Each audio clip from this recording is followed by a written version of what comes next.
I'm no good with girls. Oh, you're whipped. Frank? Sometimes I wish you didn't beat that cancer. I really do. I had me a vision. There wasn't any television.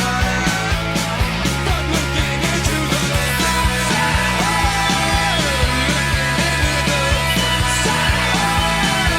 we got to think quick.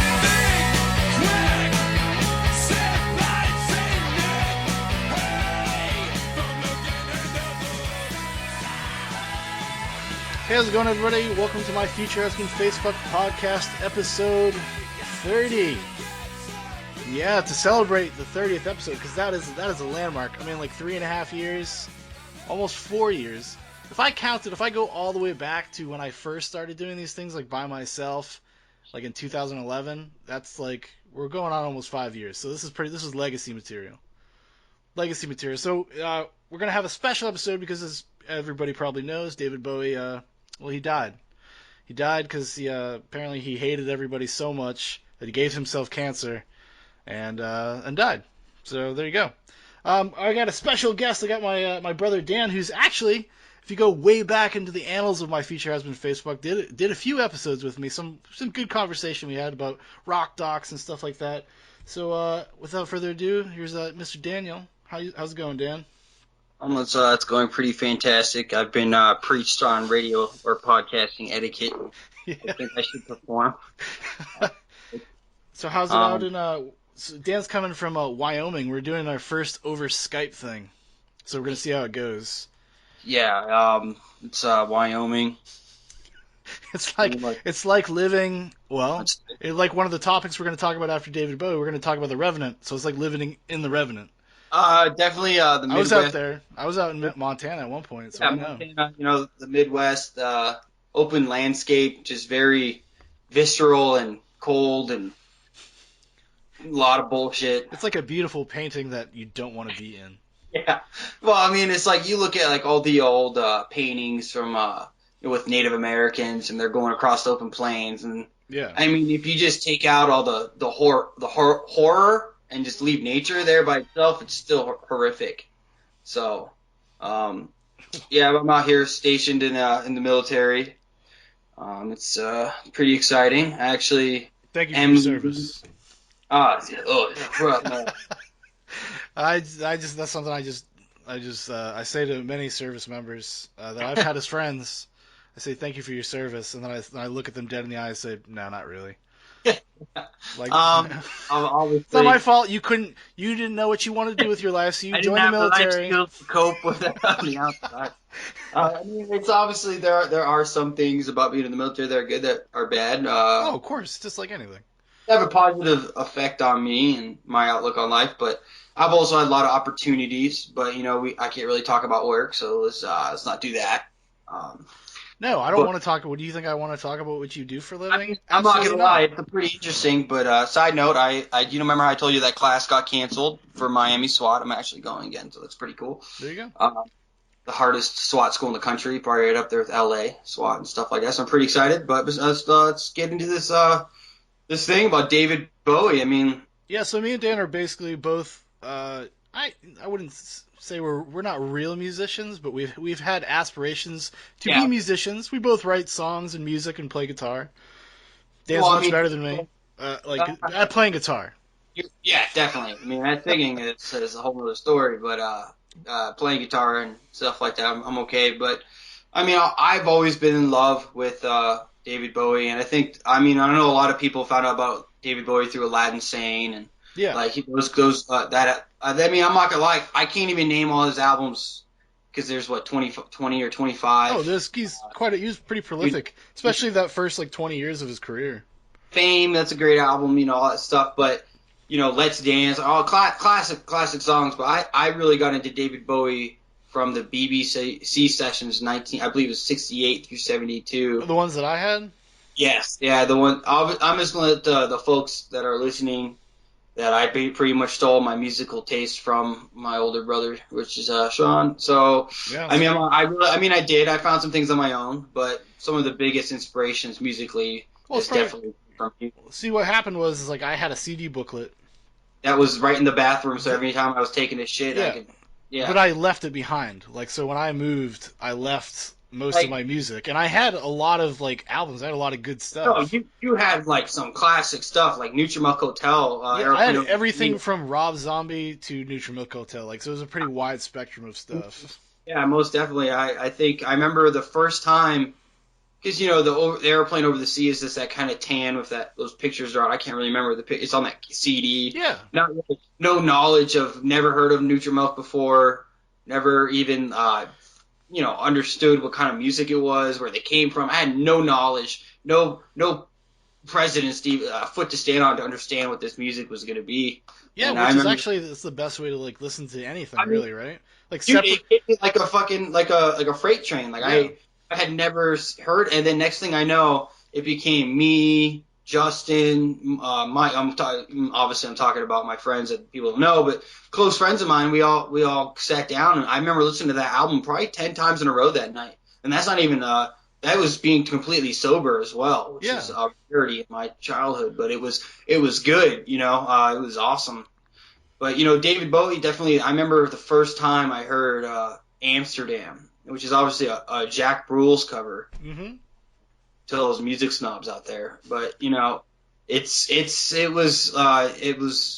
really struck a chord, with me, and so I learned that song, which I'm not a big fan of covers at all, but when I learned that song, it always made sense to me. It did, just like, I mean, obviously I didn't grow up with a prostitute for a mother and dealing with like a drug addict mother or anything like that, but I don't know why, but just the way he sang it, and if the listeners out there, the three of them, like me, Shaun, and Sarah will probably be.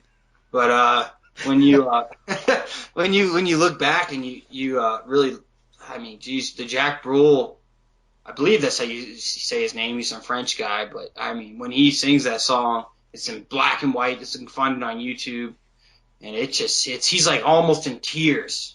Well, that's the thing. I think about David Bowie, and I think especially I think when a lot of people think of David Bowie, they think of that first 15 years. They think of like from like the late 60s to the early 80s, because there was this came out in what, the late 80s, 90s? What did? Fame, he was older. No, that's what I mean. Like he's a kind of a chameleon, like in the sense that I think he kind of established like this kind of folk, like going into rock and roll, like he kind of turned it into rock and roll. He was in a more traditional sense, and they're very much their own thing. But then you go to the '80s, he's doing '80s pop. Like then he started moving and like doing basically the best versions of popular genres of the time up until probably the 2000s. Like he hadn't. No, really... let's be honest, Shaun. I mean, rest in space, David Bowie. But I mean, he did drop the ball. Oh no, I was gonna say I was just about to say, like, he hasn't done anything relevant in 20 years. He hasn't done anything really spectacular in like 20 years. I mean, I listened to his new album. I mean, there's bright spots. There were singles like "I'm Afraid of Americans," like his his collaboration stuff he's done. A lot of cool stuff in that realm, but he has not released like a good album up until apparently Black Star, which I've only listened to. Black Star and Lazarus. I think those songs are actually fantastic. I really love it. Black Star, it's haunting. It's weird. It kind of reminds me of like a Radiohead album. That's kind of what I thought when I heard actually the song Black Star. Yeah, like because it's that very like almost hip. It's like he's in a hypnosis. That's how I was feeling. It's very hypnotic, and like it's one of I have not listened to the whole album because I have it. But I want to get it on vinyl and like get a good bottle of whiskey and like just like have a night and just like listen to it. Of course, I mean. It was funny because I've been saving it. I've been saving that album. I was just like, for this specific reason. Well, I knew that he would give himself space cancer and kill himself. Did you read what Beck said? Beck actually put out this. It wasn't art. It was a recording or whatever. Just his voice. It was like on the phone or something, or he was talking to an interview. He was doing an interview, and he was like all in tears because he was like, David Bowie is an inspiration for me and a lot of my fellow musicians that we all out. I mean, David left behind so much. His influence is undeniable. Like that, like especially that like mid to late 70s stuff. Like I can't. That stuff it runs through my head all the time. Like just in my regular life, I'm always, I'll just stop and be like, "Space Invaders, Mom and Pop, they're coming." Like I'll do that just like all the time, like out of the blue. Like, dude, you take a classic like Life on Mars, man. Like Life on Mars. yeah, it's amazing.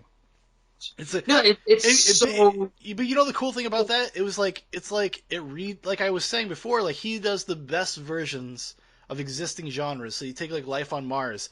That's like one of the greatest like ballads ever written. Yeah. It's a fucking ballad, but it's done like classy. It's not like trashy ballad. No, it's like it's Monsters of Rock ballad. He's S80s, like he's like in. You can feel he put his heart and soul, like it was out there, Yeah. He worked hard to sleeve in that song, and like I can't remember. It was 2002 was his last performance live. If I want to say it is because he opened for Arcade Fire, where he did an Arcade Fire. That was way after 2002, Dan. That was like 2008 maybe. No, man, I'm telling you, I can't find. I have looked. I have Arcade Fire is not that old. Or whatever. Maybe it was 2004, 2000. I can't remember. Actually, you know what? I'll take that back. It might have been 2006, but it was the Black Ball or the Black Ball or some weird name to it. I can't remember. But if you want to hear a really good rendition of Life on Mars, he does. No, he does it. Yeah, he does it on there. I've heard the recordings. Yeah, it's amazing. It's the only version I can sing because. Yeah, because he's older and a little gravelier. Because that's the cool thing when David Bowie when he was older and he would do like live versions of his songs. There's like a disparity. There's a difference, and it makes it more special. Like it makes it more better. No, for me, like it makes the live experience essential because I don't want to go to a concert and hear the fucking CD. I don't. Yeah. No. I mean I agree, but then again. I want to hear the rough edges. Okay, you want to hear the rough edges, but you also don't want to go to a concert and hear it to sound nothing like the CD. No. That's not what I mean at all. It usually has to do with like Discredit the Mars Volta, a good band, but live they can shoot themselves in the foot a lot, like because there's too much busyness going on in that music. I mean, thank God they're not doing, a Smashing Pumpkins, like, David Bowie never went on stage and did one song for 38 minutes. I mean, maybe back in the 60s and 70s when he was high all the time, and him and Mick Jagger are having sex, but those were the good days, the glory days. Those were back in the days when you were just like, hey man, we are celebrating each other's power. Yeah, like, oh God. David Bowie, I think, is going to be, I mean, you even look at just what he did in films. I mean, Labyrinth, as cheesy as Labyrinth is, David Bowie is the best in that movie. He's the only thing that makes that movie worth watching. Oh, for sure. It's the novelty of seeing David Bowie, like, Jennifer Connelly, 14, like, fucking, what? Like, that movie's just got the bog of stench. Remember that shit? Oh, yeah. Bog of stench. It came out like in that that height of the Jim Henson era. Yeah, and it's it's not great. Like Labyrinth's fine.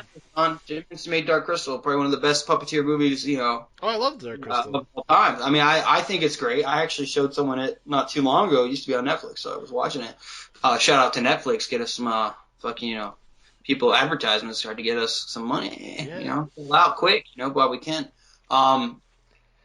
If anyone wants to hear a great flautist sidebar, go listen to Herbie Mann, and the album's called Push Push.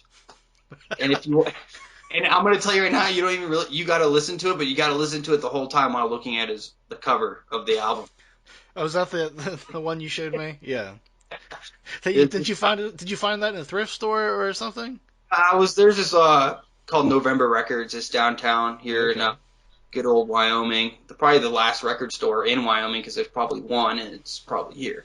Well, that's cool. It's cool that you live next to it. I mean, I live right down the street, yeah, but it's like this. I got it for $2. I mean, what are you gonna? Oh yeah. Oh, dude. Like I bought. I would pay $2. When people will go look at this picture, if you do, we'll call it finding the herb. Finding the Herbie man. And what I do is I have it nicely displayed in my room. Like it's like I have albums, not that the audience would be able to see, but they're behind me. No, this sucker is right here, man. Like right above my mirror. In a place of prominence, yeah. So when you're flexing in the mirror, you like look at him, and then you look at yourself. No, I've been eating nothing but pizza to try to look like this guy. I mean, it's hard. Not only do you have to eat pizza, but you have to rub the grease all over your body so you can shine. Yeah, it's shine, little diamond. A disturbing picture. Disturbing or motivational?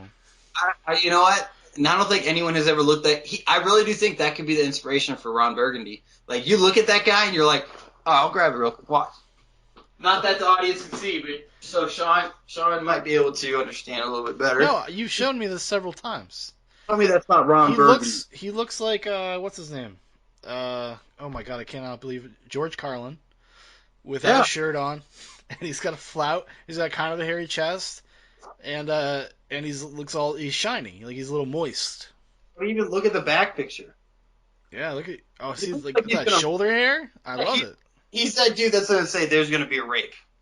Oh my god. Inside joke between Shaun and I, but. So what's the name of the album so people at home can look up the picture, or maybe I'll use it as the placeholder. I would use it as the placeholder, but then like people I feel like David Bowie should be the picture, but yeah, no. I mean, maybe I'll put him in the corner, like a little miniature in the corner. Like Herbie Man versus David Bowie, Well, Herbie Man is it's called Push. Push is the name of the album, which sounds even more disgusting. I'll even read off a couple of the titles of the songs because it sounds like, imagine someone that's a rapist that wrote an album. This Push Push, obviously, title track.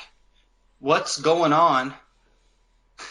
And this one's really good. This one's pretty good. Spirit in the Dark. That's pretty malevolent. Man's Hope. Like this is like, it gets worse, and then like this is like, it's so creepy because it's one word and it's only 2 letters, and he just hits if, like if, never can say goodbye, and what I'd say. And when you think about those songs in terms of like as a free thinking person, those are pretty disturbing. I'm not gonna pull out the lyrics because they're even worse. Well, you want to let the audience. You got to leave a little mystery. Let them go on this hunt. I pretty much just gave him the greatest gift that. So it's Herbie Man, Push Push. Yeah, Herbie Man, Push Push. But, I'm sure David Bowie probably would have appreciated him. David Bowie is a man of eclectic taste. He appreciated all different kinds of music. I don't know. I don't even know if David Bowie could have bowed his head to this one, man. I don't know. It's pretty. To tell you the truth, I've only listened to it 2 times because I get that creeped out. It's a rapey vibe that it gives off. So, like, you literally feel like there's gonna be a man staring through your window, just like, I heard it. I heard her. You gave me the call, brother. Is that Push Push? Oh my god, that would be amazing if somebody like just came in and knocked on your window, but like, hey, is that Push Push? Yeah. Oh shit! You listen to Herbie Man? I love Herbie. Yes. Like just a bunch of. Let me get inside you. No, I mean, let me come inside. Can we listen to it together inside of you? What? A lot of people don't know this, but they actually play Herbie right outside of homeless shelters to get the homeless to come in. They do that. What are you insinuating, Dan? I'm not saying every homeless guy's a rapist, but if anyone's going to be a rapist, it's probably going to be. Well, you got to stay warm. Yeah, I mean, body heat. It's friction. body. It's friction. Yeah, friction. Yeah. Well, we've really gone off the rails here. We have. Let's get a little bit. So, anyways, David Bowie gave himself space cancer and died. That's what happens when you go too close to the sun. Okay, you're gonna get cancer. His wings being burned. I think he actually was probably from all that flight time in space without a spacesuit. I've never seen David Bowie wear a spacesuit. Have you? Well, I've never seen him wear a helmet. I've seen things that look like spacesuits, futuristic spacesuits. He went up into space in a tin can. That's probably not the safest. Safest. Yeah, you're not wrong. No, that's just science. But because David Bowie has a 2-year-old child, or 2 or 3. He's got a lot. His son Duncan Jones. Yeah. The director. He directed Moon. Source Code, and now he's got coming out the Warcraft movie. Oh, he's making that. Yeah, which Wow. doesn't look that great, but looks just boring. But I mean, it's a movie about Warcraft. The game's boring to me. I mean, anyway, I can't be too interested by the who game. the fuck? I just could never get into it. And No, I never got into the story of Warcraft. It's like I don't think this there- is dumb there placeholder really- story. They're not meant to be turned into movies with like deep lore. Like no, like let them just make is there like a folklore to it or a story like an there actual lore to it. Yeah, there's like a universe and characters and all this. Anyways, back on track. What is your favorite David Bowie album? Like if you off the top of your head, what's the first thing you think of when you think of David Bowie? I'm gonna have to go with the classic. Like, I don't think it's really any album. It's those live BBC sessions that really. That you I mean, really yeah. that's what got me hooked because it's got like Width of a Circle, Amsterdam. There's just I think there's over 40 songs that on that special edition. Oh yeah, it's a double disc. Yeah, there's just so many. Those really a few songs that really stuck with me. I mean, changes. There's just so many things that. It's essentially it's a lot of it's like almost like a greatest hits album up to a certain point, like. Well, it's only from 68 to 72, so that's really his early. Well, when you see like how prolific he was even up to that point, like that guy is like imagine if Mark Bolan was better and never died, like. Yeah. You know what I mean? Because Mark Bolan like had kind of a limited skill set. Like I love Mark Bolan and T-Rex. I really do. That like cool. Like I think he is. Yeah. Definitely somebody that was probably heavily influenced by the same things or by David Bowie himself. There's a lot of crossover there, but it kind of stops. Like he just kind of kept doing the same thing where David Bowie was able to move on and stuff. But like, like David Bowie's like output just in the first like 4 or 5 years of his like music career is insane. And like the songs that he wrote during that time are amazing. Like there's the ones that you really think of, you really remember, and then he spent like the next few years like honing that stuff and putting them on albums. Like, he did some. His live shows. They've even said that his younger days were some of the best live performances ever given. He's pretty. He's also like a very forward thinking individual. I believe obviously he was willing to be, him and Mick Jagger had that experiment. He was experimental guy. Who found him? It was Mick Jagger's wife, right? Sharon Tate, or what was her name? no, not Sharon Tate. Sharon Tate was That was the woman who got murdered by the Manson family. Yeah, okay. What's her name? I can't remember because she's the guy that Mick Jagger stole her from George Harrison. And then George Harrison. They had an arrangement. Stole. They had an arrangement. Mick Jagger, yeah, that's Eric Clapton and George Harrison. They're the ones that were George Harrison stole Eric Clapton's wife or whatever. Or I thought it was the other way around. Or maybe it was the other way around. Mick Jagger's. I think it was. I don't know if it was his wife. I think it was just his girlfriend. But they had some sort of formal agreement. I think they even had like a contract that Mick Jagger would not like fuck around. Oh wow! And they got caught together. I think though it was by David Bowie's like whoever David Bowie was with, and it was Mick Jagger's wife. I know it was Mick Jagger's wife. I'm like 90% sure it was Mick Jagger's wife because I just read about it. The 69 things interesting with David Bowie because he died. Well, I'll tell you what, like I don't have time to go to a library to research this. Like I don't know how you would research something like that. Well, from the little bit that I've read about it, and I guess she came into the bedroom and they were like, naked, but she didn't see like penetration. No, they were just like laying in a bed naked together. Yeah, that's like, and then so whether or not they were actually fooling around or not, nobody really knows. I'm sure they never denied it either. So they didn't, because why would you? That's like the mystique, the legend. Like he's like this androgynous creature person. Like Mick Jagger said he's tried bisexual things, just never with David Bowie. He's never specifically said David Bowie. Well, but we all know that's who he's talking about. David Bowie was he was strange, or he was, and I wouldn't call him like gay people weird or anything, but he was a strange person.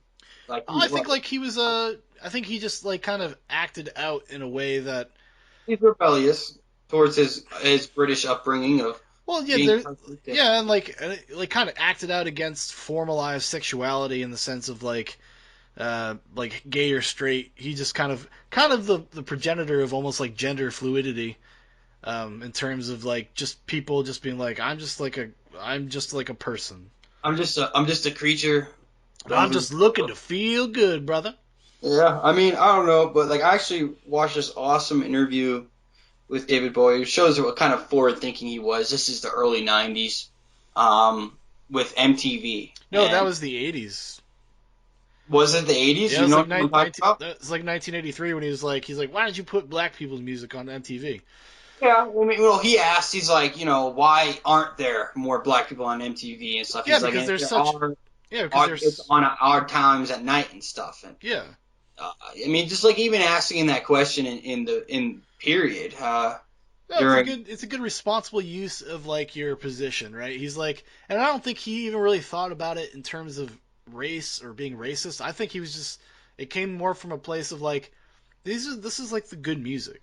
It's like he literally would think about black music as a genre.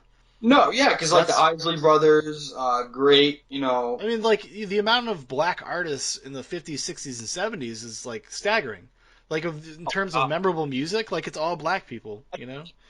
I mean, I'm not gonna lie, like without black people, we wouldn't have a lot of the modern music we have today. I mean, like Of people course talk not. crap about the Isley Brothers because they're all like soul smooth, Yeah, but like they're great. I, Their melodies are amazing. but they're fun. They're like really fun musicians. Like they're actually talent. They're very talented. Like even like people all give credit to Bob Marley for Bob Marley and the Wailers, but it's the Wailers were fantastic musicians. Bob Marley was like an okay guitarist. Well, see, that's the thing. Like, Okay. fantastic, but and we've talked about this before. Like, the world is full of amazing musicians, and if you don't have that person that like pushes it forward, is usually that's why there's one person in a group who usually stands out. Yeah, but And David Bowie was even known to record all of his own stuff in the no, recordings. David Bowie's a savant, man. Like Yeah. he's not. That's not normal. Like Beck or Prince, Or Trent Reznor. right from Nine Inch Nails. I mean, Yeah. these guys are masters of the craft for sure. Yeah. Oh, Yeah. for sure. Good. Yeah. I mean, but you can get into a really cool thing about David Bowie is he was multi-talented, obviously in the musical realm, but even acting. I mean, we can talk about Labyrinth, sure, but look at like in The Prestige, small, simple role, Yeah. man. Well, I mean, I think he made a go at acting in like kind of the art scene in the '70s because the man who came or the man who fell to Earth, is that what it's called? Have you ever seen that movie? The Day the Earth Stood Still. No, What? the man who fell to Earth. I think that's what it's called. My brain's having a brain fart. But anyways, I'll look it up real quick. But yeah, that was like a science fiction movie from the '70s, and it's kind of like an artsy fartsy science fiction movie. So Jaws, like Yeah, Jaws. it's exactly like Jaws. Actually, some people say it's a spiritual I'm sequel. sorry, but that movie is one of the only movies that really hold up over time. That movie is fantastic. One of the only movies that holds up over I mean, time. no, it's hard. So, all right, people are fucking bullshit liars if they say they can go watch any movie from the '70s and enjoy it just as much. It had like Stanley Kubrick, timeless. Obviously, you can watch like Doctor Strangelove and like laugh and still enjoy it. But Yeah. there is not as many. Like you can go back and watch movies from the '90s and be like, I really liked this a lot when I was a kid. Obviously, that's a mental maturity. Like I grew up and I'm like, oh wow. I used to think, what movie did I think? I'm trying to think. Like, what movie did I think was fantastic growing up that I watched? And I was like, I don't even know. I can't even think. Maybe like, okay, I'm probably gonna piss a lot of people off, but like Demolition Man. Like, you go back and watch it, and you're like, I didn't think it was like a fun, cheesy movie. I thought Stallone should have won an Academy Award. Like, I thought this guy. Well, because it's a relative thing. Like when you're a certain age, you experience things in a different way. You kind of experience it in a vacuum. You're not thinking about like how other people think about it. See, when you just enjoy it, or you're not thinking critically about it. So when you just enjoy something, you're just like, oh, I really like that. That was awesome. You know what I used to love? One of my favorite movies was Robin Hood, Prince of Thieves.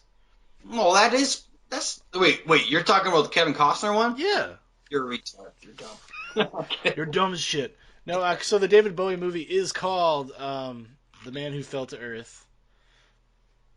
he did a lot of little bit parts too. Like he was in Zoolander as himself. Like you Yeah. said, The Prestige. He was on Extras, that Ricky Gervais show, as himself. That one was pretty good. No, but still, Patrick Stewart and Kate Winslet take the cake on that show for me.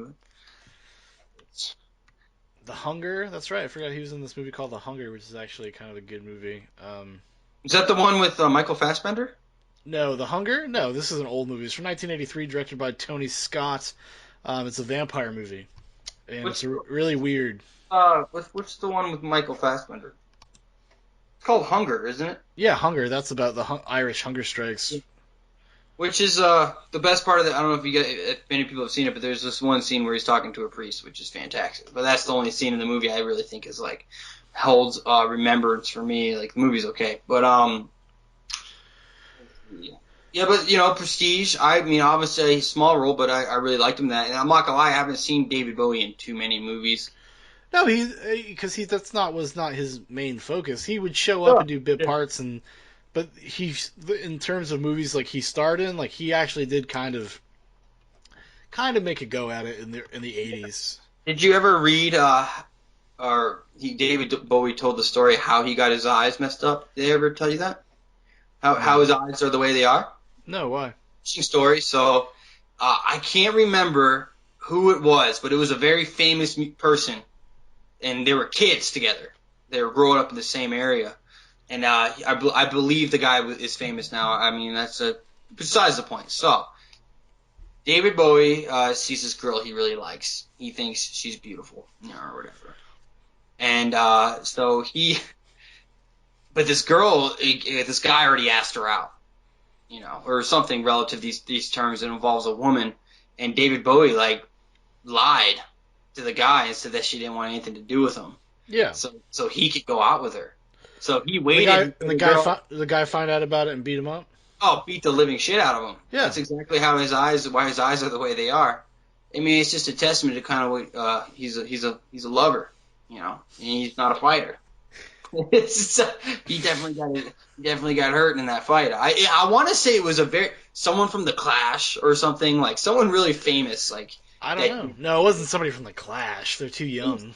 Whatever, somebody though. You know what I mean? It was someone in that. It was Benjamin Franklin. Wow, that'd be impressive. Yeah. Time Lincoln. But that's how he got his eyes. All why I wanted pupils more dilated. It was a permanent damage from the fight. Okay. From that he received, definitely from there was a girl involved, and I think he was kind of being the scumbag in that scenario, if I remember correctly. But it's definitely it was just an interesting thing I learned about David Bowie recently. But David Bowie's he's a pioneer. He's a space pirate. The original, not Matt Damon. Screw Matt Damon. The original Martian. Yeah. David Bowie. I mean, a lot of people were. I mean, he got compared to Bob Dylan a lot in his early career. Which is I understand, and that's what I meant about he was a big part of the evolutionary process of music in that time period, and he's always, like I said, he's always changed. He's very chameleon in music. I mean, there was the '80s pop era, then in the '90s he kind of got into world music stuff. Yeah, and he kind of got into weird electronic pop crap in the 2000s, and then I think with Black Star it felt like a really at least the two songs I've heard off the album felt like a real culmination of his, and I don't say this to be precious and I'm not trying to put into it just because he passed away by giving himself space cancer. I just think it's a culmination of, it felt like a culmination of his entire history of music. In the styles, like I said, I've only listened to, I believe 3 songs off of there, so I don't even know how. I think there's only 7 songs on the album, isn't that? Yeah, it's a short album. Yeah, very small album. But something that has been kind of pissing me off as of late. I get on, I have a PlayStation. I get on PlayStation Network and I see the David Bowie collection or whatever. There are people just trying to make money off of this guy's death, and I'm like, this is so shitty. Oh, you mean people selling the greatest hits albums? It's all the movies you can buy. You can buy all the movies. Oh yeah. You've been in, and I was like, okay, I get it. People. Yeah, but that's also people. There's a demand for it too. Like I was reading some stuff like some like mom and pop record stores. Like people go there and like they're all sold out of David Bowie shit right now. Like the day he died, people just went and like bought all of his stuff. Like that's a pretty normal thing when like a celebrity dies. Like people, even when Paul Walker died, like it's just like, man, I better hurry up and get my copy of Running Scared before. No discredit to Paul Walker as a human being, good guy, probably, really He good was a person. terrible actor. I mean, just yeah. I mean, come on. I mean, people were literally like fucking devastated, and I was like, okay. I think people are devastated because of how young he was, and because he seemed like a very positive, optimistic, good person. No, he was a good person. Like he was very into charity. He worked a lot with like charities and stuff. Like from what I've read, obviously they talk about a lot of the good things about these people. I mean, he was a good guy. And then he swerved off the road and set the car on fire. Like, yeah. I don't know why are these people killing themselves. I have no idea. I don't know. Martin Lawrence running down the street jerking off in people's cars. We'll never know why he did it, but no, he did. He was trying to commit suicide. Cop, like suicide by cop. Oh, that's such a strange world we live in. Like I had a friend ask me, you know, obviously I'm in the military, so everyone's all love military movies. I don't think I'm that brainwashed yet. I mean, don't get me wrong. I love a good military story. We were soldiers, Saving Private Ryan, you know. Good don't stuff get me wrong. American Sniper was robbed at the academy when I was kidding. American Sniper. I mean, I'm not going to say Chris Kyle's not an American hero. I mean, he saved a lot of people doing what he had to do. No, I think just like War as hell, and he did what he best he could with what he had, and he did it. The thing is, you can both be an American hero and also a piece of shit at the same time. Like, they're not mutually exclusive things. But beyond that, like, that's just not a good movie. I don't know why we're talking about this, but I don't think it's a no. I mean, let's just get on this real quick. You know, we're leading into movies anyway. This is something we were planning on talking about the Golden Globes, but you know, I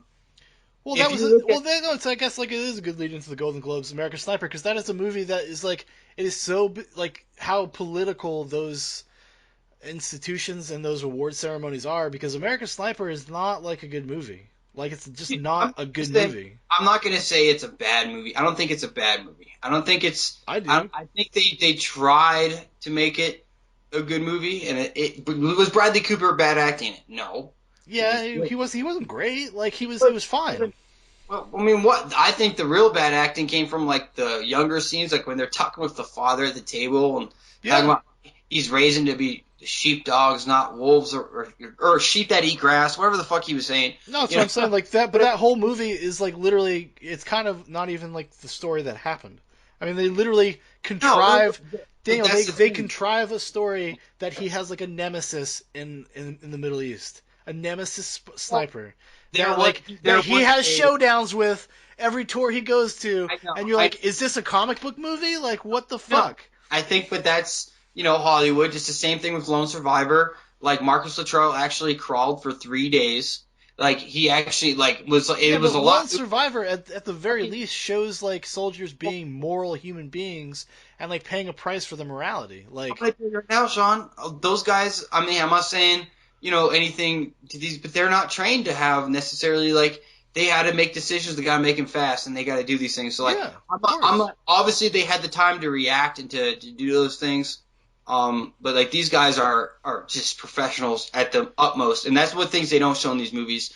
Like these guys they're tough bastards, but these guys are professionals. These guys are the highest caliber people you can expect to meet. I know that. No, because when you start getting into that stuff, you distance an audience from them, so they have to just kind of focus on their family life and show them as human beings, and they have people to care about, and that they have girlfriends, and like they have to, because that's what people want to see when they hear stories. And that's why I think I don't like ethically. I don't think there's anything really wrong with like Lone Survivor. No, it's fine. But even if you but American Sniper, there's a dishonesty like just at the heart of that story that's not even fucking accurate to his own story, like the book that he wrote. Like Chris Kyle? Yeah, American Sniper. Yes, I actually read American Sniper. I didn't read it. Don't make movies about things that happened a year before you fucking make a movie. Like, I mean, there's no perspective. There's no like, what else? Money grab. That's all it was. Money grab. No, it's just bad propaganda. It's like, or like Zero Dark 30. Like, That whole movie is bullshit, and it was sold to people as like the reality of that situation. It's the same thing right now, and this is what I was going to get to with Benghazi, or 13 Hours, the new Benghazi movie that they're making. The new Michael Bay movie. Yeah, it's actually comes out this weekend, I think. It does, and I told, because we were talking, oh man, I was so excited, I mean, cool, me and my unit they like spec off movies. Who doesn't like watching? Yeah, dude, fucking Jim Halpert's in that shit, yo. No, they're fucking shit up, and that's Jim Halpert, yeah. I can't wait for him to look at the camera and like give a Jim Halpert look, like shrug his shoulders. Do you want to go on this mission? You don't have to. And he just looks at the camera. He's like, it'd be really funny at the end of the movie. It just ends up a whole ploy to get back at Dwight for some reason. That'd be pretty hilarious. Just to mess with Dwight. That'd be amazing if Rainn Wilson somehow showed up in that movie. Yeah, it'd be great. Yeah, but it's disgusting because I believe 26 Americans lost their lives. I believe. Well, not only that, but there's not even clarity about what happened in that situation. There's clarity. There's just not to the media, because the media wants to convolute, because something dilute what actually happened, because they don't want people to know what really happened. That they hesitate, just like what happened. I know that, but do you think the movie is going to more fairly represent that story than anything you've heard? No. I don't. No. I think Michael Bay's a piece of shit, and he's going to just try to make a blow up action movie, whatever.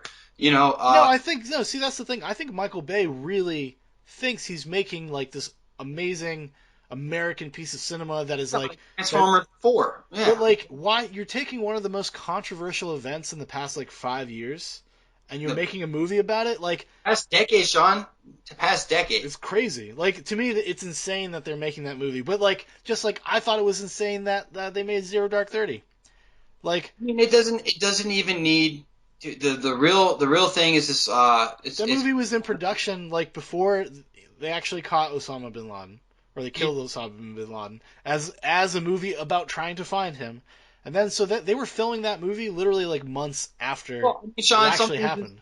I mean, I think not conspiracy aside, but it's not. I think that just might have been the luck of the draw. But when I don't think there's anything like conspiratorial going on. I'm just saying I think it's irresponsible to tell those. It's happened in movies before. Like, I know, but we should not be celebrating what amounts to like immature propaganda. Yeah. I agree. Don't celebrate that kind of those kind of movies, like because they don't serve actually like letting people know what happened, or telling an honest story. No, it most definitely. I mean, I remember when Jimmy Fallon and Drew Barrymore made a movie. It's called Fever Pitch. Fever Pitch. They were not. It just happened to be the year the Red Sox go. Some things just happen. Obviously, that's a joke. Sometimes there's just magic. Yeah, I mean, but seriously. I'll tell you what, as a person from Massachusetts, I thought a lot of that movie was bullshit. Yeah, but then again, I like it because they end up winning in the end. It's I've never seen it, so I'm not gonna lie. I have my movies where I go watch like those. I guess you could say every freaking single person on this planet sometimes will watch a movie on purpose just to do it. And that's one of my go-to dumb movies. But I'm getting revved up to watch Sisters. Oh God, see, I don't even want to see that, but I haven't fell that far down. But I have a little bit of respect for myself. God damn it. Yes. At least if I watch Fever Pitch, I can be like, well, it's a Farley Brothers movie. It's true. I don't know, man, but like it hurts being in the military and seeing people use these military guys' deaths as I think the guy who made Lone Survivor had actually a good. He wanted to do justice. He had Marcus Luttrell involved a lot with the story. Peter Berg. Yeah. No, but I think Lone Survivor, but it also shows that, okay, there are people that are there being oppressed too, and they helped him out. Yeah. They showed that this village came together and fucking saved that guy's life. And it was actually out of their belief system for hundreds of years. That same village believed into taking an individual that was being oppressed or being it was actually an old law that they followed. It's like a good Samaritan law, basically. Basically, yeah. I mean, things like that. There's a lot of positive things, even if that movie is not blow by blow accurate. The broad strokes of that story are true. Yeah. And it's sends a good positive message all around. That's I a good positive representation of the military. It was a positive representation of like the conflict there and the subtleties that are going on, and like how how much like just bullshit is going on and people getting caught in the crossfire. Like it really showed that. It's not like some like one-sided like weird hit piece. I mean, like honestly, I don't really know too much about the new 13 Hours, the Benghazi movie. Like I don't know much about it. And that's something, I think a lack on my part, but it makes me, I just am so sick of seeing these movies where it's lies or like they depict these guys the wrong way, and Well, the grossest thing about some of this stuff, like, I mean, like, especially the American Sniper thing left a really bad taste in my mouth. Like, I only actually just watched that movie like maybe 6 months ago, and I was thinking about writing something about just modern propaganda movies. I watched it for that, but I don't think it's as bad. Which the movie itself is like Act of Valor. I'm not. Act of Valor is a bad movie. But it's not a great movie. I think it's cool that they used real Navy SEALs. That's cool.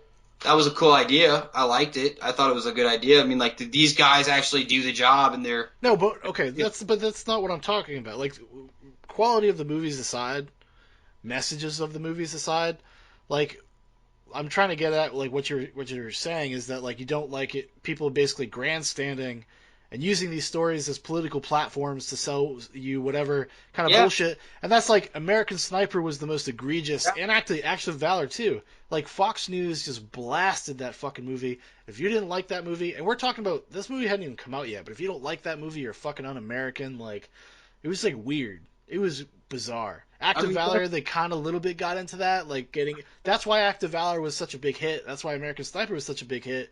You had like the like right-wing crazy media like out there just shilling the fuck out of it. I mean, how many times did they trot out like Chris Kyle's wife?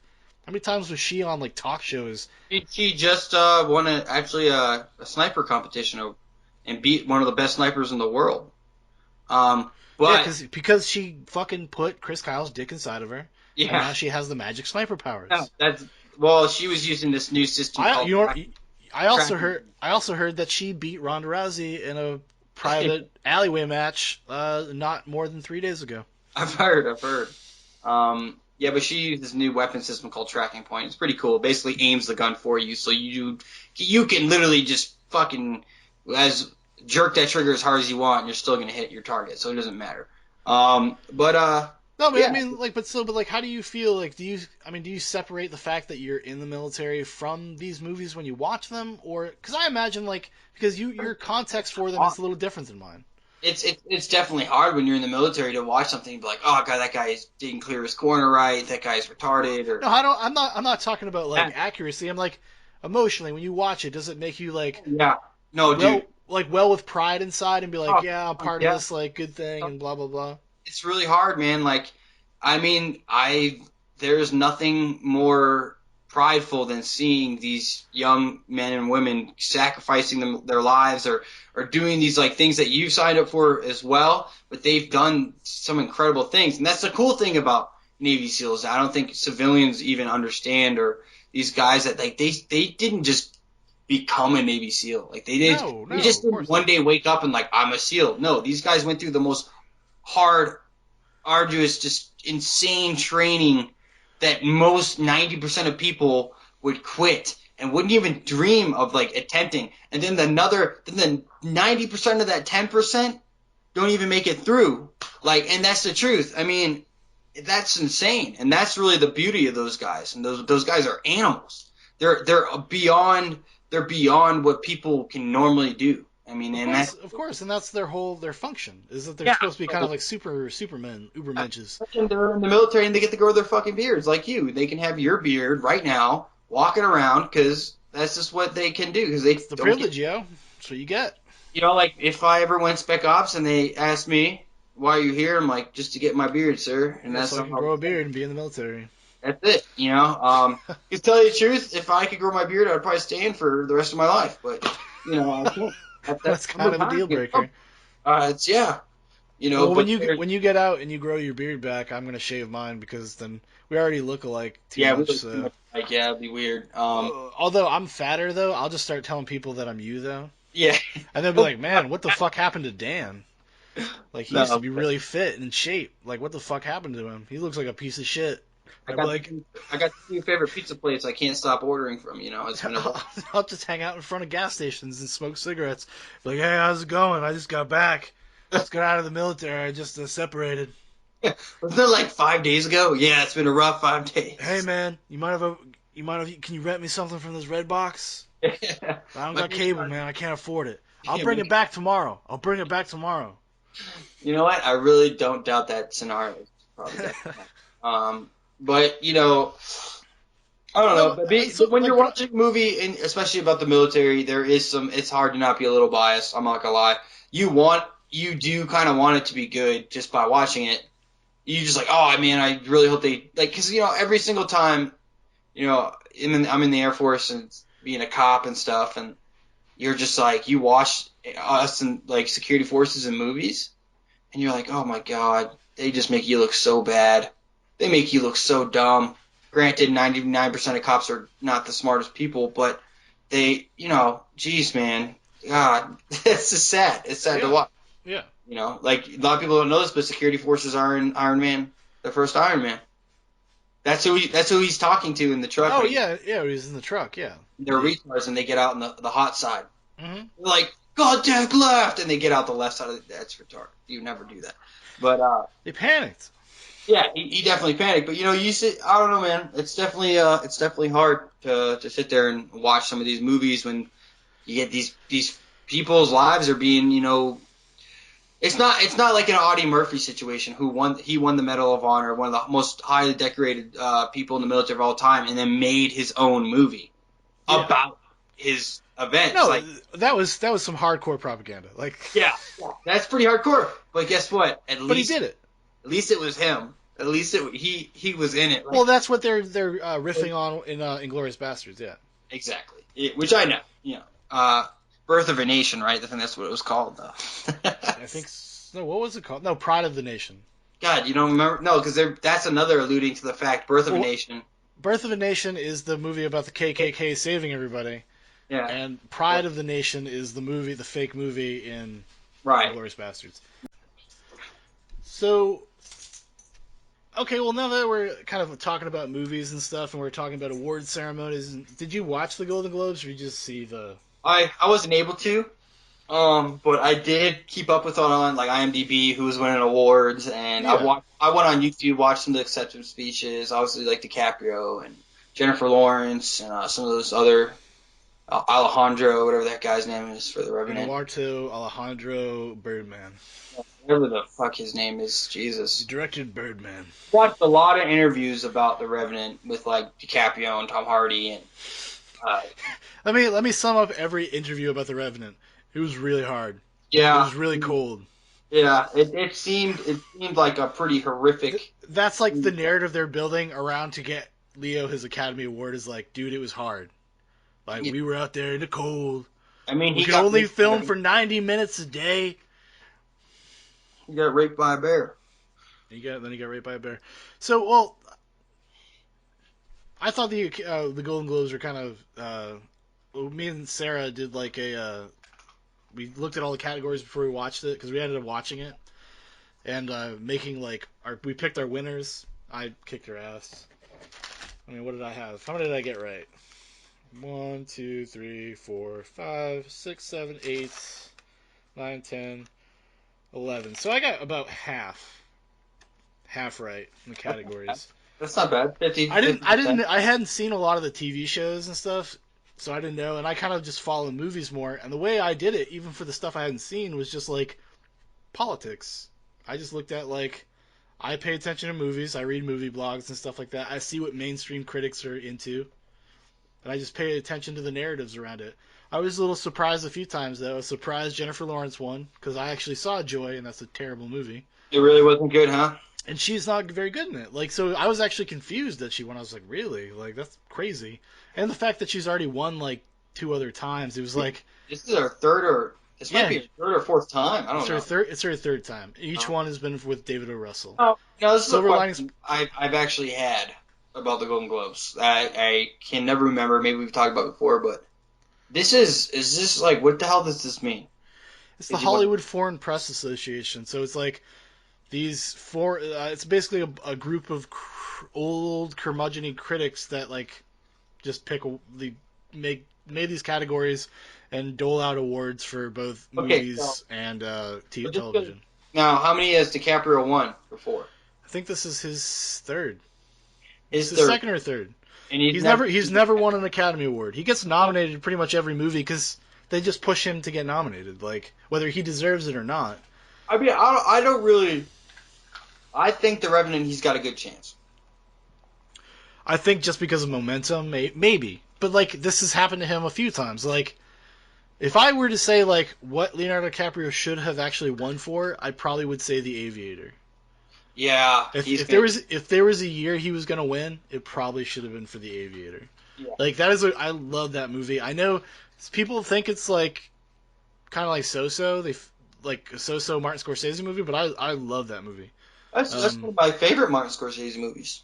Especially of the past like decade or 15 years. I mean, too. Departed, another great Leo performance. I mean, I liked him. But, see, I think he's okay in that. Like, he's fine. Like, the thing about Leonardo DiCaprio is, like, you're never not aware that you're watching Leonardo DiCaprio. Like, you like Leonardo DiCaprio. That's like what makes it work. That doesn't matter. I don't think that matters for how good he acted in the movie. Well, I think it says something like you're not, like, getting lost in his performance. You're always very aware, like, look at Leo now. Yeah, like, all right, who's someone you get lost in, though?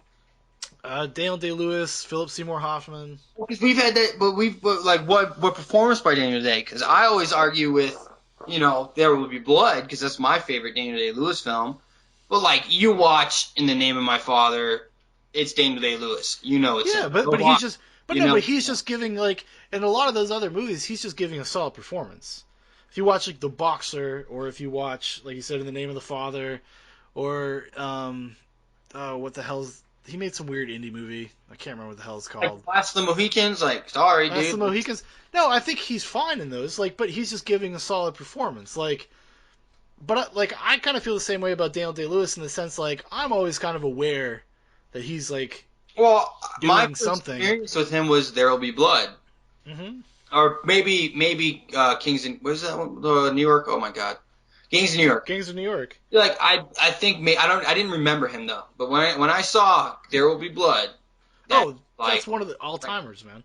Like that's an all timer performance. Like like he does not get much better than that. But then I watched Lincoln. Yeah, and you kind of shrug your shoulders and you're like, this is all right. He acted well. He did a good performance, but I would just wish Lincoln was a more interesting movie. It was really boring and just not entertaining. Just not. Which is, I don't have like a problem with like kind of slower paced like historical dramas or whatever, but I just thought it was such a weird like. I love them. I can sit there and watch historical dramas and slow, drooling, just horrible, horrific, just slow movies. I can watch them and enjoy them as long as it's good, But when you watch like Lincoln, you're like, why am I keep watching? No, you know what movie's really terrible and long and boring? Michael Bay's Transformers 4: Age of Extinction. That movie is like, it's boring and it's confusing, and you're like why? I would fall asleep for 20 minutes, wake up, and I'm thinking I was watching a different movie. Like, I didn't know what the hell was going on. Oh my God. The only time I've ever watched it was in the theater because Sarah and I decided to go see it in the theater for some reason. Horrible. It must have been awful watching it. I was not. The only time I was ever upset at a Transformers movie though is when we were in the theater. It was me, you, and our brother Ryan. Ryan's friends were up front thinking, "Oh my God, this is amazing."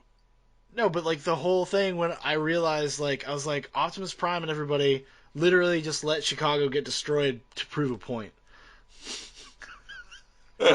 To prove a point, like no, you need our help. Don't try to send us away. The sad thing is the guy had to die to make that movie. Yeah. That's really fucking sad. But I'll say this, the stunts and stuff in those movies are still solid. So, like, because there's a mix of practical and there's a mix of, like, CGI. I think it does it well. So the fact that he died as a stuntman, or he died because of a stunt, and, like, the stunts are incredible. It was not Cannonball. The Wrecking Ball came and, like, smushed him. No, I thought... Yeah. Like, they did a car flip thing, and, like, the pipe that's underneath the car that, like, shoots the car up, like, I thought it impaled him or something. Oh, I thought, from what I was told, he got hit maybe. And I thought it was a woman. It wasn't a guy. I think it was a woman. I remember reading about a man died, or I remember reading about a man getting hit with a wrecking ball when they were blowing up the side of a building, and they kept the shot. Oh, hey, man. You want to make an omelet? I mean, you gotta crack some eggs, you know. Gotta crack a few eggs. Hey, you know, Michael Bay's a piece of shit human being. I wouldn't just put it past him. So I don't know. Is he a piece of shit human being? I think he's just like a douchebag. I don't know if he's a piece of shit. I think he's a piece of shit. I've never liked anything he's ever said. I pretty much like never anything he's ever made. You like The Rock? The Rock is pretty terrible, but what? Oh, how dare you! I watched The Rock probably a year ago. Oh, dude, The Rock is so entertaining. Come on. It's stupid. No, it's stupid. It's totally stupid. Like, didn't he also make boy? What is the fucking Bad Boys with Bad Boys and Bad Boys 2 with Will Smith and Martin Lawrence? Okay, like those are like forgettable. I can't watch Bad Boys. Dad used to love them. Those are bad as fuck. Dad would also watch that terrible Lucy Liu movie and think it was awesome. The one where she's like a vampire hunter. I don't know. Is it Rise? I don't know. Dad has some pretty bad taste in movies, but because he was all about the story and not like the actual execution of that story. No, he's just like, oh my god, the moving pictures. You see the pictures? They're moving now. Those pictures don't matter. You just gotta listen to what they say. Oh man. So okay, well, so you saw The Revenant? I saw The Revenant. Yep. What did you think of The Revenant? I'll give it. We haven't really talked about it, so. I'm gonna have to go. I'm gonna give it a 8 out of 10, 8.5. Really? Maybe. I really enjoyed it, and just because of how real. I mean, it felt real. I mean, the cinematography was great, fantastic cinematography. The ending, fantastic. No spoilers, but you know, it was just everything about that movie was step per step what I thought it should be for me. It's a survival story.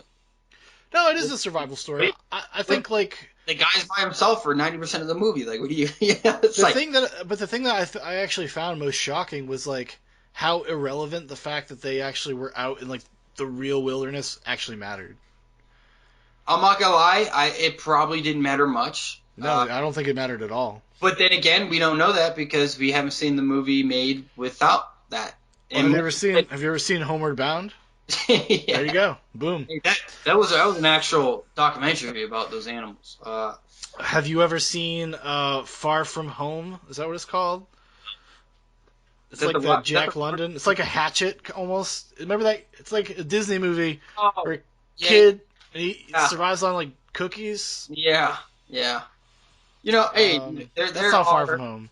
There are obviously some things about it. It can't be a perfect film. I mean, it's hard. Have you ever seen that movie with Anthony Hopkins and Alec Baldwin when they fight the bear? Bear? Yeah, that's the one I was thinking of. That movie is awful. It is not awful. It's bad. It's not. It's not great. It's not the greatest thing ever, but whatever, dude. No, I thought The Revenant was like it was okay. Like for me it would get like a 7 or 6.5. You've been such a snob lately with movies, man. I don't know what you've been doing. Dude, I've been really let down, man. This was an underwhelming holiday season for me. I thought The Hateful Eight was like kind of mediocre. Hard. Just expect the worst, hope for the best when you go see a movie, and that's all you can do. And hopefully you'll enjoy it. That's what you do. You take it and you just shit. You shit all over it. I mean, I knew going into it that it was going to be long. It was going to be. No, I knew what I was getting into, and I was like optimistic about it. I'm like, cool. I like Leonardo DiCaprio. I like Tom Hardy. Not tell me that DiCaprio didn't give a good performance or Tom Hardy. Great. Like, I mean, Tom Hardy could win supporting actor. You think so? Because see, for me, this was the time Tom Hardy tipped the scale too hard into the goofy side. Really? I didn't think it was goofy at all. Dude, like, you know what? I watched an interview with Tom Hardy, and they were like, oh, Hugh Glass, real person, like, DiCaprio talking about all the research he did, and they're like, so, like, did you get really into it? Is that accent? Like, did you do a lot of research? He's like, no. He's like, I got off of Legend, and then I was on set there, like, a week later, so I didn't do anything. He's like, I just thought it sounded cool. And I was like, and then you watch the movie, and you're like, I can see that's what you thought. I thought he did good. I enjoyed him as the villain. He's like the garbled, marble mouth American accent. Yeah, but no, there should be a little bit of I'm out there. You're gonna give me that money for those pelts. One, we're not Right? going to talk about accents of DiCaprio. Are you happy now, Glass? Are you happy now? Like this weird, nondescript American accent that he has going on. I think it's supposed to be like Canadian and like American, like mixed together. Yeah, no, I thought it was fun, man. I enjoyed it. Actually, you know who was really great? Was I can't remember his name, but the kid, the native guy, kid. the guy that's with Tom Hardy, the Tom Hardy forces to leave, abandon. Oh yeah, he did do good. I liked it. He was great. The strangest eyebrows in Hollywood. He needs to get that shit fixed. Holy, like I can't. He's got like eyebrow dimples that are so deep. Awesome, that shit. All right, well, you know where else are you gonna put your cereal? It's pretty rough. When you're on the go in the wilderness, where else are you gonna put your cereal? I mean, the Revenant dude. Hey, you know, I think should he win an Academy Award? I mean, just give the guy one. I don't really care anymore. He tries so hard. Every movie. He's doing it. He's doing it. He's done enough up to this point. Okay, he's done enough. Like, I don't want to see him get like a lifetime achievement award. Like, that's gay. Like, you didn't even you had to work your whole life to get this shitty ass statue that now no one really cares because obviously you're not a real actor because you never got the award. You know, like. I mean, I like DiCaprio. I think he's like. Did you see at the Golden Globes when Lady Gaga when she won the award? Yeah, it was kind of a funny face that he makes. Off, and he's just like this. I know. I've seen the GIF. Yeah. You're like, oh wow, dude. That's DiCaprio, the one I know and love, the fun-loving guy. Yeah, just a fun-loving dude. Basketball Diaries. No, I liked the movie just fine. I just did not. I don't know. Like I thought whenever people get into like weird, like hokey Native American like mysticism, that it doesn't really earn. It just is just like they ran out of ideas. This is pretty crazy, right? They had to fill it with something. This is pretty crazy, isn't it? Yeah. He sees a spirit. I mean, obviously, he's overcome with the spirit of the wilderness. Comes inside of him. I mean, I don't know. I'm not gonna say it's almost like the Nightman. All right. Well, who should win in his place then? What, like Michael Keaton? No, Spotlight's that's also kind of an underwhelming movie. It was okay. What movie?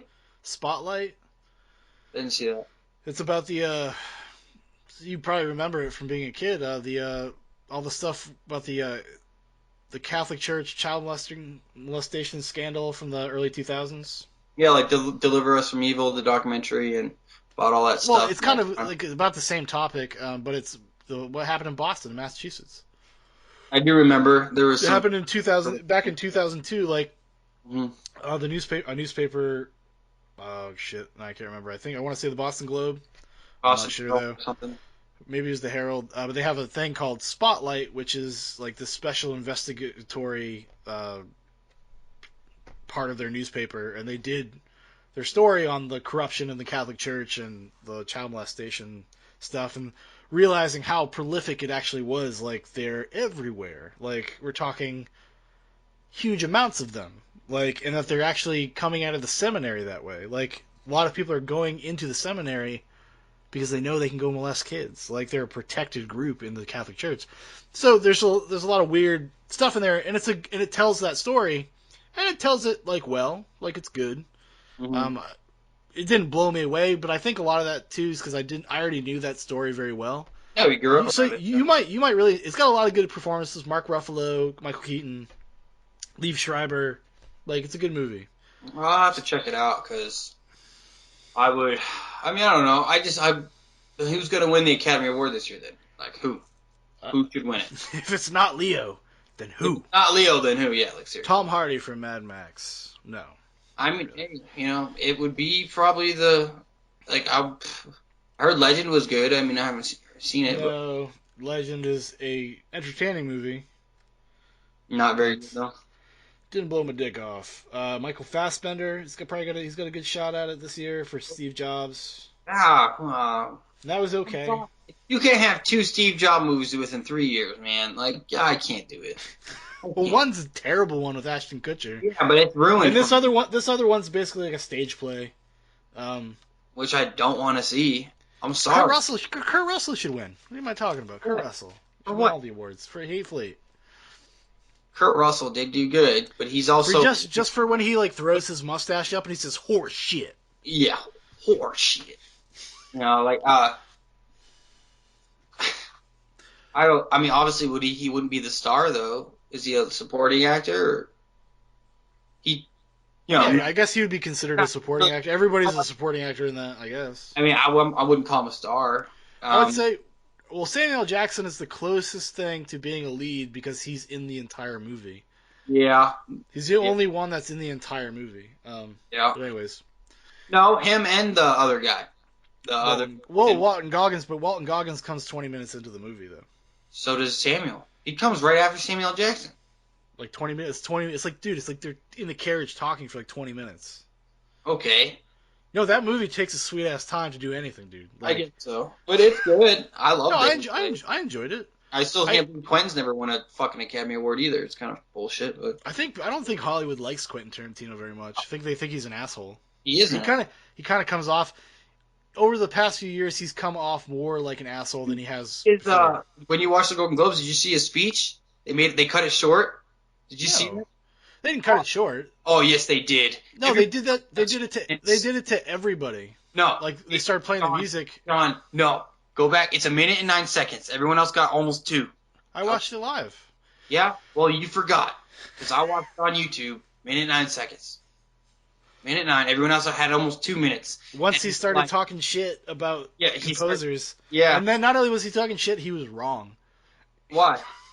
Ennio Morricone has won, actually, I think Golden Globes for his movie scores in America. Well, I mean, you can't be right all. But anyways, Ennio Morricone, I was actually really happy he won because I thought the score in Hateful Eight is great. It's actually the same guy who did The Thing. Really? Mm-hmm. Now that's a great film. I just watched that recently, actually. That movie's amazing. I watch that movie probably at least once or twice a year. I probably watch it, at least once. Like that, Jaws. Like I don't know why Jaws hits off. Oh, Jaws is amazing. It's one of my all-time favorites too. Yeah, such a great movie. Actually, I gotta watch that soon. But okay, so getting a little long in the tooth here. We gotta wrap it up because I gotta go. Yeah, I know. So you got any final thoughts? Any final thoughts about David Bowie or any of the other topics we've discussed? Well, David Bowie, obviously it's a great loss, but glad he was there to contribute for what he did and for the time he had. Sure. You know, rest in space, as my friend Tanner would say. Good quality movies obviously coming out. I think there's a lot. They're in high def, so they look good. But in all joking aside, sad day that we lost David Bowie. But I do think that all the fucking propaganda bullshit with movies that like the new movies they're making with like the Benghazi movie, like okay, whatever. Why don't we make a movie about fucking Hillary Clinton try to send an email for an hour and a half? Maybe it'll be better. I think they actually did try to, and like Hillary Clinton got that movie shut down. Probably did because she's like the new William Randolph Hearst. A little bit. She's something else, man. Like we should do, next time we do one together, we should do one talk about all the political candidates, and we can get musty about it. Y'all suck, so that's over. That was a short episode. Yeah, it was really crazy. Episode 31 and 30 in the same episode. No, but and then should Leo win the Academy Award? Yeah, it's time. It's been time. It's time they just give it to him. Like, all right, dude. Like, he went out there and obviously, it was really hard. I mean, you go all the way back to Growing Pains. He should have won it then. He should have. Yeah, of course. Emmys, Golden Globes. He should have been winning it all. Basketball Diaries. Good God. I mean, seriously, that's a great performance. I mean, God, that really is a good performance. I think if he's ever had a shot at winning it, it is this year. Because everybody is they're all slobbering all over his dick. Because they're like, dude, it looked like you were really cold. And he's like, I was. And they're like, shit. Dude, you're an actor, man. Yeah. You're not used to that. You're used to spending time on some Italian beach somewhere. I don't think anyone's as hard as, what's that type of actor? Method actor? Method actor. Daniel Day-Lewis is obviously the number one. He's a method actor. Imagine having that motherfucker over for dinner while he's making a movie. Be like... Now you have to refer. He's not Daniel. He's Lincoln. Yeah. What? What? But he's my dad. No, it's Lincoln. from now on. Yeah. And you are not. What was Lincoln's son name? Like Nathaniel. Like now you're Nathaniel. He backhands him. It'd be like Mary Todd or whatever, or Mary Lincoln, whatever her name is. Mary Todd. Yeah. Yeah, Mary Todd. Like that'd be pretty. That'd actually be making really funny extras. If extras ever came back, that's the thing they. Do you want a Daniel Day-Lewis deep in character? Yeah. Some tells me Daniel Day-Lewis, while he seems like a very genteel, nice person, he probably doesn't seem like he has the best sense of humor. I don't know if he would have enough of a sense of humor about No, himself. I don't think so at all. I think he is an artist. Like he really believes Yeah, it. capital A artist. Like he is He cobbles shoes in his free time. Yeah, you're like He's a weirdo. you're a fucking loser, man. No, I love What Daniel a Day-Lewis. freak show. Like, I mean, but seriously, you're like, I mean, the dude to get He's ready like- for a movie about a Native American, he He's lived like out in the woods for months and learned how to do shit. Like, why? Well, dude, Why? when he made the movie The Boxer, he boxed every day for a year before they started shooting. Why? Because he wants to live I the get it. part. I appreciate that. I do too. I appreciate it. I appreciate the fuck out of it. He became an You know alcoholic what? for Let me tell you this. Let me say this. They pay these people millions of dollars to pretend. Like, you know what? It should be a requirement for everybody. Yeah, but if that's To work as hard as Daniel Day-Lewis does. He doesn't even get fucking. He doesn't pretend. That's real. That's like I think he. Oh yeah, he makes it he goes- real. He goes into some sort of mental psychosis where he truly believes he is that person. Like for a He while. does. Yeah, he's like Daniel Plainview. Yeah. Yeah. Could you imagine dealing with that guy on a daily basis? I hope that they shot that movie. Well, Well, people have a lot of lofty talk about method actors and stuff, but then you really got to think about it. It's like, well, they don't film every movie in order, so like they're aware that they're doing something. Like, so when people like are pretending to be method, they're pretending to be method. People said that Jim Carrey was being method when he made Man on the Moon, about Andy Kaufman. because he wouldn't break character or whatever. He wouldn't break character. But there is one actor out there who's probably the most pretentious piece of shit. And I like him actually as an actor. He's okay, but he's annoying. Who you say? John Malkovich. John Malkovich? Yeah. You ever just watch him and you're like, you fucking asshole. Like, You're like, this guy sucks, but I love him. I love watching him. being John Malkovich, like it's awesome. No, being John Malkovich is great, and actually, pretty much anything with John. Remember, what is it, Burn After Reading? Yeah, he's Coen really Brothers good. movie? He's so amazing in that. Yeah, he's great. Because I watched that movie, the one Line of Fire. oh my god, where the dude fucking they crash in the plane, the Andes, all the rugby team. Yeah, Alive. Alive, and he's talking in the beginning and then at the end. I literally fast forward through it because I couldn't take He's it. in Alive? He's only in it in the beginning and the end. He's like telling them the story. He's telling the story. Okay, yeah. Like, everyone's really annoying in that movie. I couldn't even stand it. Yeah, the movie's of its time. It definitely. See, that movie doesn't hold up at all. But Alive was like a movie. It's like almost like The Revenant, where everybody's like, "That's fucking crazy. They filmed that shit on a mountain." Like, yeah, and that's what garnered it a lot of attention. Like, one of my favorite things to do is watch a movie and then like read up on it after. Oh, me too, of course. My favorite, or even during it if it's not that entertaining. But well, now that we got the Skype thing set up, we can start doing this more regular. We can talk about movies together. It'll be fun. Yeah, I mean that was pretty easy setup. I know you got to get out of there, so. Yeah. So my final thoughts. It's a bummer David Bowie's dead. Obviously, I wish he didn't give himself cancer like that. That's pretty mean. Icarus. Icarus. But Lazarus. Maybe that's the message to all of us. He's being reborn inside of our hearts right now as we all spend time listening to his music catalog. I'm not gonna lie, the Pandora station's been blowing up. I'm sure all over. That button, man. And I think propaganda movies are not necessarily. I think they're kind of bad, just because I think people take that shit at face value too much. A lot of people do not have the intellectual capacity to separate the fact that, like, this is a dramatic telling of the story, and this is not literal truth. Yep. I think The Revenant's okay, and I think Lear will probably win, whether he deserves to or not. But like you said, I'm not seeing. This is not a very strong year, I guess, for lead performances. Yeah. The only other one that comes to mind is Michael Fassbender, and like Steve Jobs. Like, I don't really like that movie, but he's pretty good in it. I don't know. I think one of the criteria should be it's a good movie. That's just me. Just one of the criteria. Like, you could be a shitty, horrible movie, but if you're good acting in it, you're gonna win an Academy Award. Probably not. No. I'd say some people win for kind of mediocre movies. I mean, like, If Jennifer the Lawrence Revenant won for really is. Joy. Dude, Jennifer Lawrence won the Golden Globe for Joy. Like, if you watch that, when you get around to seeing that, like, you will be confused. You're like, why? You'll be fucking confused. I don't know.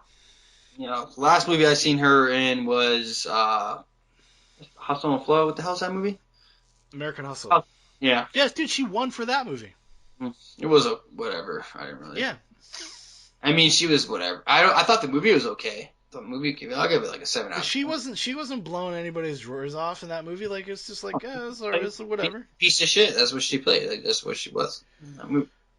She did make me believe she was a sleazy piece of shit. If that's any consolation, so Even the movie that she won for, Silver Linings Playbook, is not a great movie. it's okay. I mean, Well, it's actually not bad up until like the last 20 minutes. Then you're like, and this the is whole terrible. dancing thing, you're like, Yeah, I literally almost retroactively ruins that movie. But we'll talk about that another time. Yes.